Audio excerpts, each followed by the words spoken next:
Você provavelmente já fez um exame de consciência essa semana. Pensou nos seus pecados, avaliou sua vida, talvez até tenha se arrependido de algumas coisas. Mas e se eu te dissesse que existe uma categoria inteira de pecados que a maioria dos cristãos nem sequer reconhece como pecado? Não estou falando de mentira, de adultério, de roubo. Estou falando de comportamentos que estão tão normalizados dentro da cultura cristã contemporânea que passaram a ser invisíveis. Coisas que você faz todo dia, que as pessoas ao seu redor fazem todo dia, que ninguém mais aponta, ninguém mais corrige, ninguém mais chama pelo nome que a Bíblia dá a elas. E o problema não é apenas que esses pecados existem. O problema é que cada um deles tem um efeito específico e devastador sobre a chama do Espírito Santo na sua vida. Eles não matam o fogo de uma vez. Eles sugam o oxigênio lentamente, dia após dia, até que você olha para dentro e percebe que aquela presença que um dia era tão real, tão viva, tão quente, ficou estranhamente distante. Fique até o final, porque a quinta revelação é a que mais surpreende e provavelmente é a que mais te atinge. A primeira coisa que você precisa entender antes de entrar nas 5 revelações é que o pecado ignorado é sempre mais perigoso do que o pecado reconhecido. Quando você sabe que errou, quando a culpa aperta no peito, quando você corre para Deus e pede perdão, o processo de restauração já começou.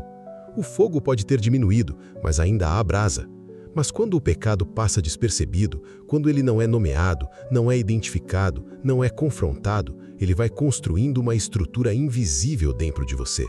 Uma estrutura que bloqueia a voz do Espírito, que entorpece a sua sensibilidade espiritual, que vai tornando cada vez mais difícil ouvir aquela voz suave e delicada que Deus usa para falar com seus filhos.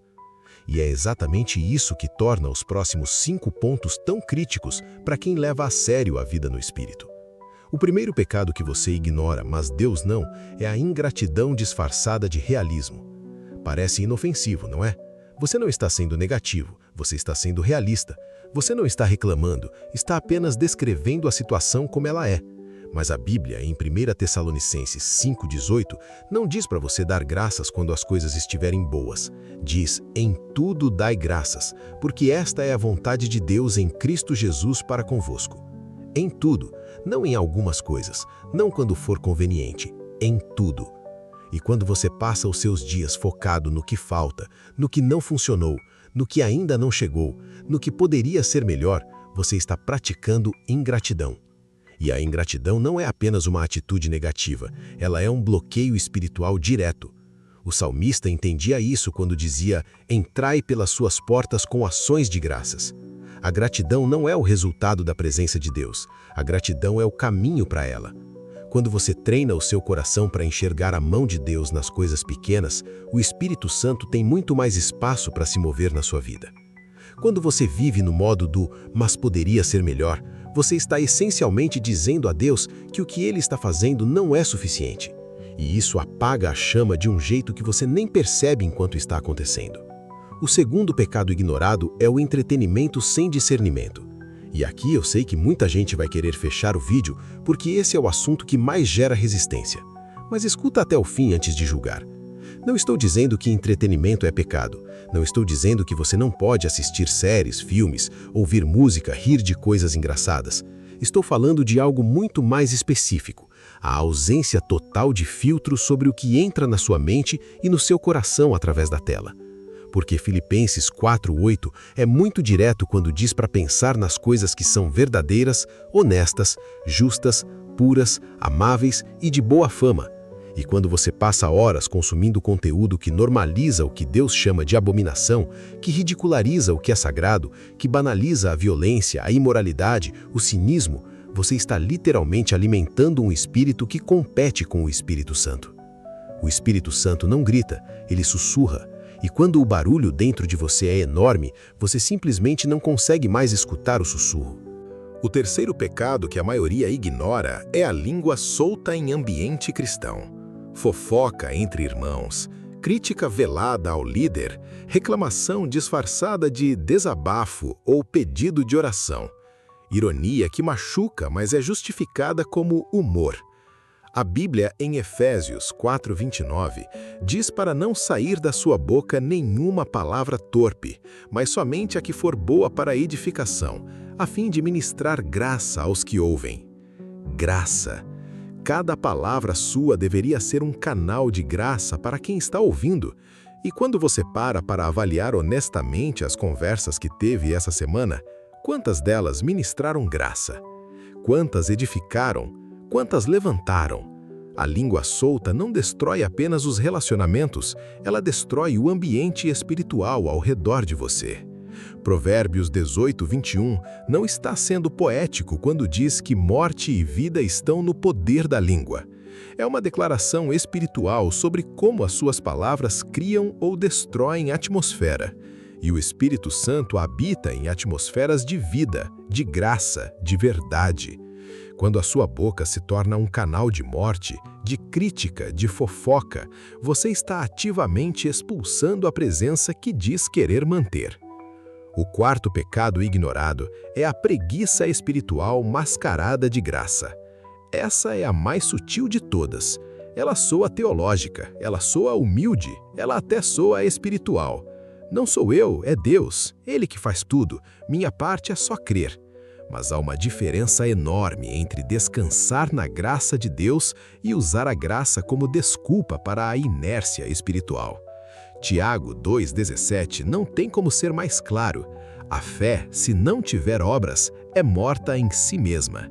E quando você passa semanas sem orar de verdade, sem mergulhar na palavra, sem servir, sem se colocar em posição de dependência e busca ativa de Deus, e justifica tudo isso dizendo que a graça cobre tudo e que Deus me ama do jeito que eu estou, você está distorcendo um dos mais belos presentes do Evangelho e transformando graça em licença para a acomodação. O fogo do Espírito precisa de lenha, sempre precisou. E a lenha se chama disciplina espiritual, busca intencional, obediência ativa. A graça não elimina a sua responsabilidade de cultivar a chama. Ela é o que torna possível que você continue cultivando mesmo depois de falhar. E agora chegamos à quinta revelação. Aqui eu mencionei no começo como a mais surpreendente. O pecado que você ignora, que raramente é pregado, que quase nunca é chamado pelo nome que merece. A comparação invejosa disfarçada de desejo legítimo. Quando você vê outro cristão sendo usado por Deus de uma forma que você gostaria de ser, quando você vê a unção no ministério do outro e sente aquela pontada, aquele aperto, aquele "por que ele e não eu?", isso não é ambição saudável. Isso é inveja. E a Bíblia, em Tiago 3:14-16, conecta diretamente a amargura e a inveja com a sabedoria que não vem de Deus, mas do diabo. A inveja espiritual é particularmente destrutiva, porque ela te faz olhar para o lado em vez de olhar para cima. Ela te mede a sua unção pela unção do outro, em vez de buscar a sua própria intimidade com Deus. E enquanto você estiver olhando para o lado, enquanto você estiver comparando, enquanto você estiver sentindo amargura pelo crescimento do irmão, o Espírito Santo não pode te levar para o próximo nível da sua própria chamada. Porque o próximo nível exige os olhos fixos em Jesus, não nos outros. Esses 5 pecados têm algo em comum. Nenhum deles aparece numa lista de pecados óbvios. Nenhum deles vai te fazer sentir profundamente culpado da forma que o pecado mais gritante faz. Eles são silenciosos, são graduais, são socialmente aceitos, até dentro da igreja. Mas cada um deles constrói uma parede invisível entre você e a plenitude do Espírito Santo. E a boa notícia? A notícia que muda tudo é que o simples fato de você estar aqui, disposto a olhar para esses pontos cegos, disposto a deixar a palavra te examinar em vez de apenas te confortar, já é prova de que o Espírito Santo está trabalhando em você. O fogo ainda está lá, ele quer crescer, ele quer consumir tudo o que está bloqueando a sua intimidade com Deus. A questão é, você vai deixar? Agora eu preciso da sua ajuda. Me conta nos comentários qual dessas 5 revelações mais te surpreendeu ou mais te tocou. Isso é sério, não é protocolo. Cada comentário me mostra onde vocês estão na caminhada e me ajuda a criar conteúdo que realmente serve à vida de vocês. Se você ainda não está inscrito no canal, o botão está aí.